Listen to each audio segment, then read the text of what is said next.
स्वागत है आप सभी का इस लाइव सेशन में। आज हम पढ़ने वाले हैं एनवायरनमेंट के वो क्वेश्चन जो आपके एग्जाम में बहुत बार पूछे जाते हैं। सारे क्वेश्चन बहुत ही ज्यादा आसान हैं, बट ये क्वेश्चन आपके एग्जाम में रेगुलरली आपके एग्जाम में पूछे जाते हैं। तो प्लीज वीडियो को एंड तक जरूर देखिएगा। बहुत ही इंपॉर्टेंट 15 क्वेश्चन मैंने इसमें इंक्लूड कर रखे हैं। स्टार्ट करते हैं वीडियो को और प्लीज एक बार शेयर जरूर करिएगा। फर्स्ट क्वेश्चन है हमारे सामने कि भारत में बिहार के सापेक्ष जम्मू कश्मीर और गोवा की स्थिति क्या है। यहां पर बिहार के रिस्पेक्ट में पूछ रहा है कि ये लोग बिहार के रिस्पेक्ट में कहां पर पड़ते हैं। तो मैप नहीं है तो ऐसे समझाने की कोशिश करता हूं आपको। देखिए यहां पर होता है बिहार और यहां पर हमारा है जम्मू और ये है हमारा गोवा। तो बिहार के सापेक्ष में जम्मू पड़ता है हमारा कहां पर, ये पड़ता है हमारा नॉर्थ वेस्ट डायरेक्शन में और गोवा हमारा पड़ता है साउथ वेस्ट डायरेक्शन में। डायरेक्शन आपको पता होना चाहिए, ये होता है नॉर्थ साउथ, ये होता है ईस्ट और ये है वेस्ट। ठीक है, तो ये हमारा तो सी ऑप्शन यही बच रहा है हमारा, north west and south west. तो सी ऑप्शन हमारा करेक्ट ऑप्शन हो जाएगा। ठीक है, बढ़ते हैं क्वेश्चन नंबर 2 पे। देखिए जितने भी मैप वाले क्वेश्चन है मैंने करा रखे हैं, बहुत डिटेल में हर एक चीज को मैप से समझा रखा है। वो वीडियो अगर आपने नहीं देखी, लिंक नीचे डिस्क्रिप्शन में दे रखा है, वो वीडियो आप लोग जरूर देख लेना। बहुत ही अच्छी वीडियो मैंने बना रखी है ना। सेकंड क्वेश्चन है कि स्थानों, दूरियों और दिशाओं के सापेक्ष स्थिति को समझने की क्षमता। अगर कोई मान लीजिए कि कोई पोजीशन है, कोई प्लेस है, डिस्टेंस, डायरेक्शन, इन सभी के बारे में जानकारी चाहिए तो उसको मैपिंग स्किल जो है ना उसकी वो बहुत अच्छी होनी चाहिए। ठीक है, तो एक ही ऑप्शन है मैपिंग स्किल की, चित्रण कौशल। तो बी ऑप्शन हमारा इसका करेक्ट ऑप्शन हो जाएगा। ठीक है, देखिए लाइक बटन पे प्रेस करते हुए चलिएगा। जितने क्वेश्चन करा रहा हूं सारे एनसीईआरटी बेस्ड हैं और आपके एग्जाम में आने के चांसेस बहुत बन सकते हैं।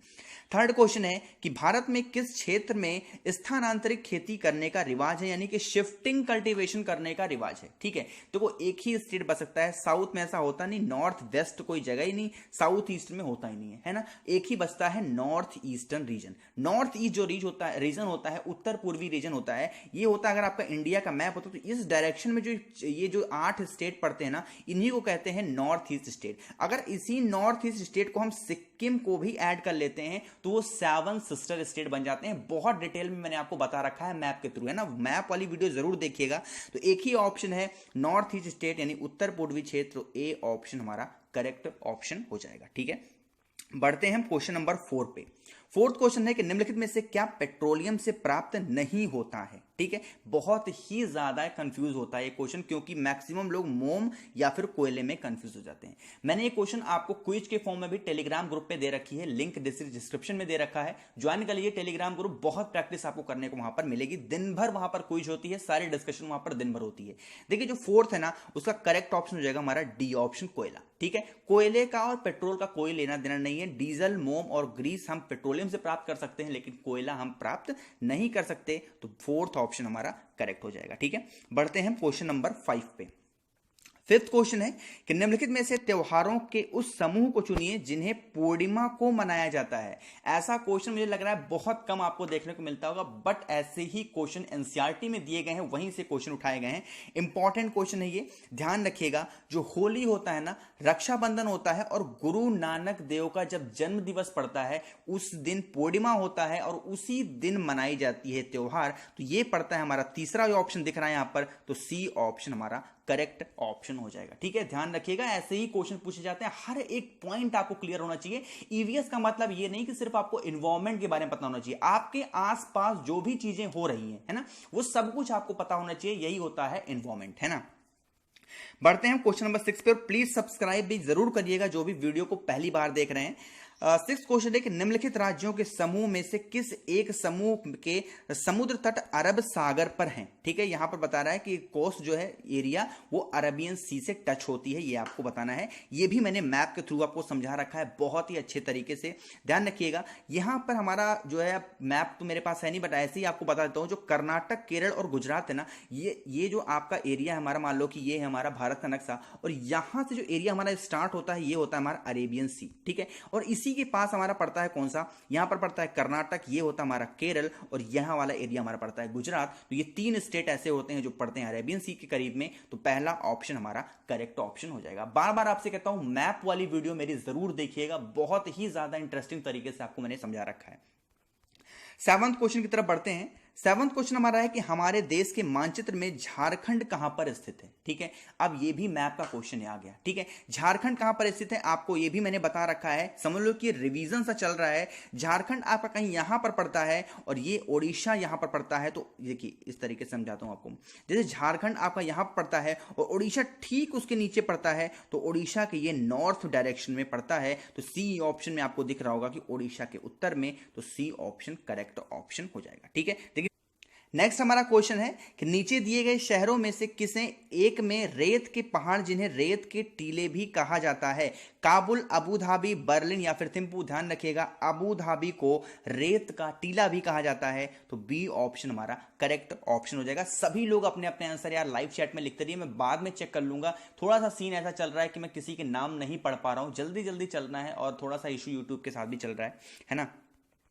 10th क्वेश्चन यहां पर हमारे सामने कि निम्नलिखित में से कौन सा वर्तमान पर्यावरण अध्ययन पाठ्यक्रम के 6 मुख्य थीमों में से एक नहीं है। ठीक है, आपको पता होगा 6 बहुत ज्यादा मुख्य थीम होते हैं इन्वायरमेंट में, और उनमें से आपसे पूछ रहा है कि कौन सा एक नहीं है। ठीक है, भोजन तो होता ही होता है, आवास यानी कि शेल्टर हाउस होता ही होता है, हमें चीजें कैसे बनाते, things we can do mate, बिल्कुल ये चीज पूछी जाती है। लेकिन यार वर्क एंड प्ले, काम और जो खेल होते हैं ना, वो 6 मुख्य थीमों में से पर्यावरण में नहीं है। तो 4th ऑप्शन हमारा करेक्ट ऑप्शन हो जाएगा। हमेशा क्वेश्चन को में अगर नॉट लिखा हुआ है, नहीं लिखा हुआ है, तो उस पॉइंट पे फोकस जरूर किया करिए, है ना, क्योंकि जल्दी जल्दी पढ़ने में क्या है, नहीं छूट गया अगर ना, तो 1 नंबर आपके गए। ठीक है, बढ़ते हैं क्वेश्चन नंबर 11 पे, और लाइक और सब्सक्राइब जरूर करते हुए चलिएगा। बहुत मेहनत की जाती है आप सभी के लिए ऐसे क्वेश्चन को लाने में, है ना। बहुत बड़ा क्वेश्चन है, बोरिंग सा मुझे लग रहा है, लेकिन इजी सा क्वेश्चन है, ये भी आपको बता दूं। पढ़ते हैं क्वेश्चन को एक कहानी की तरीके से, आप लोग सुनिएगा कि किसी पर्वतीय क्षेत्र में प्रेक्षण करने पर यह पाया गया कि लोगों ने अपने घर पत्थर, मिट्टी, लकड़ी या चूने से बनाए हैं। यह घर 2 मंजिले हैं, नीचे की मंजिले पर जानवर रखते हैं। एक पॉइंट मैंने पकड़ा और मुझे और कुछ पढ़ने की जरूरत नहीं है, मैंने नीचे पढ़ लिया कि नीचे की मंजिलों पर जानवर रखते हैं। ये एक ही जगह पड़ता है यार, और ये पड़ता है आपका लेह और लद्दाख में ऐसे मकान पाए जाते हैं। बहुत ज्यादा मुझे ये सब कुछ पढ़ने की जरूरत नहीं है, तो हमारा एक ही ऑप्शन बता जम्मू कश्मीर। मुझे लगता है जब ये क्वेश्चन आया रहा होगा तो उसमें लेह लद्दाख जम्मू कश्मीर से अलग नहीं हुए होंगे। अब अगर ये क्वेश्चन आपके एग्जाम में आता है तो लेह और लद्दाख अलग होकर के आएंगे। तो एक ही ऑप्शन बचता है 4th ऑप्शन जम्मू और कश्मीर इसका करेक्ट ऑप्शन होगा। वैसे यहां पर आपको लेह और लद्दाख यहां पर ध्यान रखना चाहिए। ठीक है, बढ़ते हैं क्वेश्चन नंबर 12 पे। 12th हमारा क्वेश्चन है कि नारियल डली हुई किसी भी करी के साथ उबला हुआ टैपियोका निम्नलिखित में से किस क्षेत्र का प्रिय भोजन है। एक मैं आपको बता दूं, इसको मैंने हर एक क्वेश्चन को इमेज से समझा रखा है ना, ये वाली वीडियो भी देख लेना, बहुत ही प्यारी वीडियो है। तो देख लीजिए जो टैपियोका होता है ना, ये एक्चुअली में कहां होता है, ये केरल में पाया जाता है। तो ए ऑप्शन हमारा करेक्ट ऑप्शन हो जाएगा। ठीक है, चलिए बढ़ते हैं क्वेश्चन नंबर 13 पे। देखिए आप लोग लाइक नहीं कर रहे हैं, इतने लोग वीडियो को देख रहे हैं, लाइक जरूर किया करिए। एक अलग मोटिवेट होता है मेरा मन, है ना, कि यार मैं पढ़ा रहा हूं, लाइक नहीं आ रहे, तो लाइक जरूर किया करिए अगर आपको वीडियो पसंद आ रही है तो। 13 क्वेश्चन है कि आमतौर पर यह माना जाता है कि रात में जागने वाले जानवर हर चीज को किस रंग में देखते हैं। पढ़ने की जरूरत नहीं है, मैक्सिमम 100 से ज्यादा बार ये मैंने टेलीग्राम पे करा रखा है। 100, ये तो मैं 100 बहुत कम बोल रहा हूं, है ना।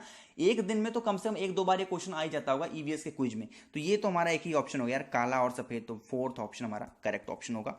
बढ़ते हैं क्वेश्चन नंबर 14 पे। ठीक है, 14th क्वेश्चन। अब यहां पर कंफ्यूज आपको होना है, बहुत ज्यादा लोग कंफ्यूज जाते हैं ऐसे क्वेश्चन पे, कि आदिवासी हजारों साल पहले से कांसे यानी कि ब्रॉन्ज की चीजें बनाते आए हैं। आज भी हमारे घरों में कांसों का उपयोग होता है। कांसों के विषय में निम्नलिखित में से सही कथन को चुनना है, यानी कि ब्रॉन्ज के बारे में एक ट्रू फैक्ट आपको यहां पर बताना है। पहला है, ये अल्युमिनियम और तांबे कॉपर की भांति एक तत्व है। जी नहीं, ये कोई एक एलिमेंट नहीं पाया जाता है, ये एलिमेंट है ही नहीं।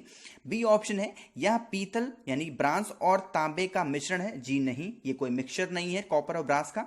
सी ऑप्शन है, यह तांबे, जस्ता, जिंक तथा एल्युमिनियम का मिश्रण है। जी नहीं, कॉपर, जिंक और एल्युमिनियम का मिश्रण नहीं है ये। बी ऑप्शन डी ऑप्शन है, यह तांबे, कॉपर और टिन का मिश्रण है। बिल्कुल सही। ठीक है, कॉपर और टिन का ही मिश्रण होता है हमारा कौन सा, ये हमारा क्या, ब्रांज। ठीक है, तो 4th ऑप्शन हमारा करेक्ट ऑप्शन हो जाएगा। ठीक है, तो ये पूरे 14 क्वेश्चन की सीरीज आज हमने कर ली है। बहुत इंपॉर्टेंट सेशन था, आई होप की वीडियो आपको जरूर पसंद आई होगी। तो एक बार लाइक बटन प्रेस करिएगा। वीडियो आपने पहली बार देखी है, वीडियो मेरी अगर आपने आवाज पहली बार सुनी है, तो एक बार सब्सक्राइब बटन प्रेस जरूर करिएगा। And thank you so much for watching this video.